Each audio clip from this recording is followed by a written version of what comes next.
Convidado. O convidado de João Matos é o general Loureiro dos Santos. Para analisar connosco o conflito entre a Rússia e a Ucrânia e a diplomacia internacional, vamos ter hoje como convidado o general português Loureiro dos Santos, antigo chefe do Estado-Maior do Exército de Portugal e ex-comandante-chefe em 1974 da então colónia portuguesa Cabo Verde, especialista de estratégia, segurança e defesa no think tank Eurodefense Portugal, conferencista internacional e autor de vários livros, entre os quais As Guerras que Já Aí Estão e As Guerras que Nos Esperam. Para começar, Sr. General, o que é que inspira toda essa movimentação diplomática entre o presidente francês, o presidente russo, o presidente da Ucrânia? Várias autoridades político-diplomáticas na Conferência de Segurança de Munique, que agora querem que as coisas avancem para Minsk. Qual é a sua leitura disto tudo? A minha leitura é a seguinte. Julgo eu que ambos os lados, a Ucrânia e a Europa, os países europeus por um lado e a Rússia por outro lado, podem, de certa forma, entrar numa escalada de conflito, que, enfim, não interessa a ninguém, muito menos à Europa, não é? E pode até fazer entrar os Estados Unidos na contenda, o que seria uma catástrofe. Por conseguinte, a leitura que eu faço é que todos estão a tentar conter a situação atual. É claro que essa contenção parte para a Rússia de estar adquirido que a Crimeia está anexada e já não é desanexada, e a Nova Rússia, portanto, a maior parte dos territórios que estão, digamos assim, numa situação de secessão, vai ser, do meu ponto de vista, ajustada a algumas das ambições da Rússia, que falta garantir a ligação terrestre daquela região do Donetsk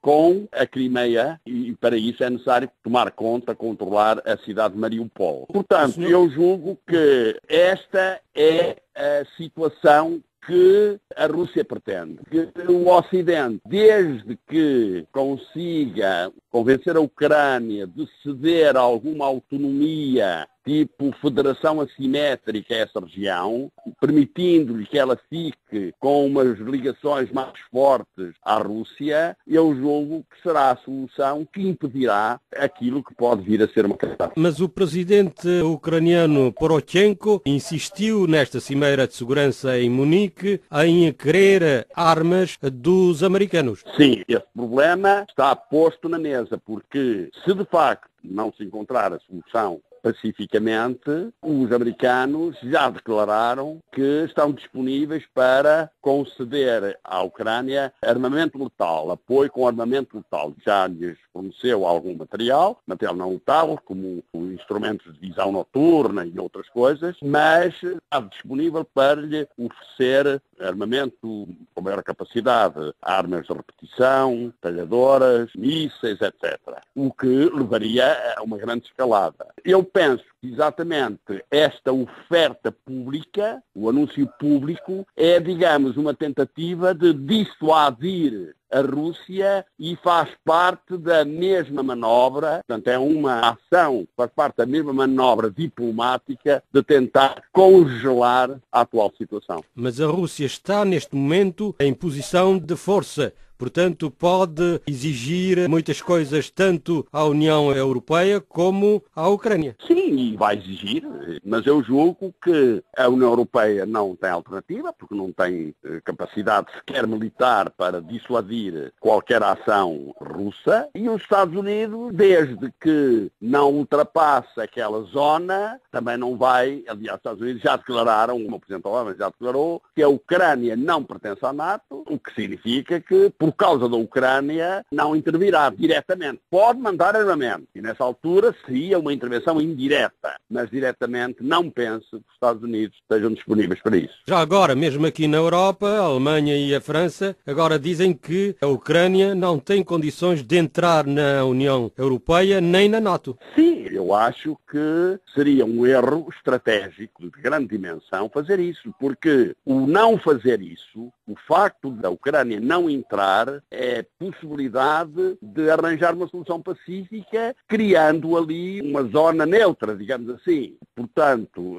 eu julgo que, embora a Ucrânia, o atual presidente, o Poroshenko, pretenda, digamos assim, uma ligação à União Europeia e mais tarde à NATO. Mas isso não lhe vai ser concedido, porque isso significava um desafio à Rússia e a Rússia não estaria disponível para isso, do meu ponto de vista. Houve uma série de trocas de telefonemas entre os grandes dirigentes europeus, a chanceler Merkel, o presidente francês, Poroshenko. Esta conferência serviu para marcar a cimeira de Minsk na quarta-feira. Acha que vai ser possível sair daí uma solução? Eu julgo que é possível, eu julgo que é viável sair uma solução e será uma solução mais ou menos com o desenho que eu lhe estive a dizer. Mas o futuro, se calhar, da Ucrânia, depois de ter perdido a Crimeia, vai ser agora perder o leste ucraniano. Eu julgo que a solução não passará por aí, perder totalmente. Quer dizer, haverá uma solução de compromisso em que a Ucrânia aceita que o leste da Ucrânia fique numa situação com uma autonomia maior que as outras províncias, permitindo uma ligação mais fácil entre essa região e a Rússia, na medida até que a maior parte daquela pessoal que vive ali é gente de origem russa. Como sabe, a Ucrânia é um país que tem meia dúzia de anos, não é? A Ucrânia é independente desde a implosão da União Soviética. A Ucrânia nunca existiu antes. O território da Ucrânia pertencia à Rússia, a parte leste, e à Polónia, a parte oeste. Por conseguinte, a Polónia pertenceu ao Império Austro-Húngaro, etc. Portanto, a situação será sempre uma situação de compromisso e não uma situação de cedência total a nenhuma das partes. Aliás, no caso da Crimeia, a Crimeia foi anexada à Ucrânia por Khrushchev, ainda a União Soviética. Khrushchev era ucraniano, não é? E resolveu passar a Crimeia para a Ucrânia, o que nem sabe muito bem qual é a explicação. Naquela altura a União Soviética era tudo União Soviética, portanto não fazia grande diferença. Até corre que ele estava com uma grande babadeira, porque ele acho que de vez em quando fazia isso, e foi a babadeira que fez com que ele transferisse a soberania da Crimeia para a Ucrânia em vez da Rússia, a que sempre pertenceu desde que Catarina a Grande conquistou aquela região, que é a Nova Rússia, o nome daquela região era a Nova Rússia, ao Império Turco-Otomano. Ainda sobre os americanos, não há aqui um jogo dúbio dos americanos, um paradoxo? Prometem armas e fornecem algum armamento à Ucrânia, mas ao mesmo tempo os americanos estão a dizer à Europa: vocês que se desenrasquem com o problema da Ucrânia. Sim, de certa maneira, não é dúbio. Logo no princípio, o Obama declarou que não intervinha na Ucrânia, porque a Ucrânia não pertencia à NATO. Nem é sequer dúbio. Agora, ultimamente, para forçar uma solução de compromisso, é que os Estados Unidos ameaçaram fornecer armamento letal pesado à Ucrânia. Mas eu penso, como disse há pouco, que essa oferta que faz parte da manobra diplomática, uma pressão diplomática sobre a Rússia, para a Rússia aceitar os termos do compromisso. E a Rússia, que está em posição de força, tem à frente dois líderes europeus, a chanceler Angela Merkel e o presidente francês. São esses dois europeus os homens fortes neste momento da Europa para negociar com Putin? Bem, eles não têm grande capacidade negocial, não é? Por isso os Estados Unidos entraram, digamos assim, na liça, não é? Porque não têm capacidade negocial, porque não têm meios militares, não é? E estas coisas, perante uma potência que age pela força, só a força é que dá resposta, não é? E por conseguinte, como sabe, a Europa está desarmada, não é? Todos os orçamentos militares europeus estão abaixo de níveis absolutamente impensáveis, já não há à volta de 1,5%, 2%, quando o que a NATO determina, e a maior parte deles pensa a NATO, é o mínimo 3%. De maneira que a Merkel e o Hollande não têm qualquer capacidade para negociar. Aliás, o Hollande é um líder fraco mesmo na Europa Ocidental. Na Europa Ocidental, quem é de facto forte é a Merkel, na medida em que o sistema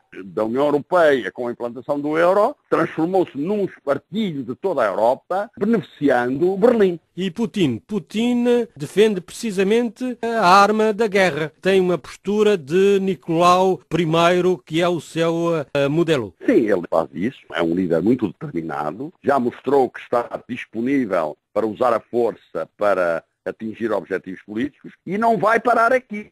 Quer dizer, ele vai tentar, mesmo que ache, e vai haver o seu entendimento a propósito da Ucrânia, eu penso que Putin pode atuar quer nos países bálticos, nomeadamente nos países que têm fortes minorias russas, como na Moldávia. Portanto, o estilo de Putin é esse, como já atuou na Geórgia, e conseguiu 2 estados, digamos assim, congelados, que são seus protetorados, que são a Abcásia e a Ossétia do Sul. Ele pode ir mesmo à Letónia, Estónia e mesmo à Polónia. Bem, eu julgo que na Polónia é que será um pouco mais complicado, porque a Polónia pertence à NATO, não é? Se a Rússia atuar na Polónia, isso exige imediatamente uma resposta militar da NATO. Portanto, eu julgo que ela na Polónia não vai fazer nada. General português Loureiro dos Santos, do Euro Defence Portugal, era o nosso convidado.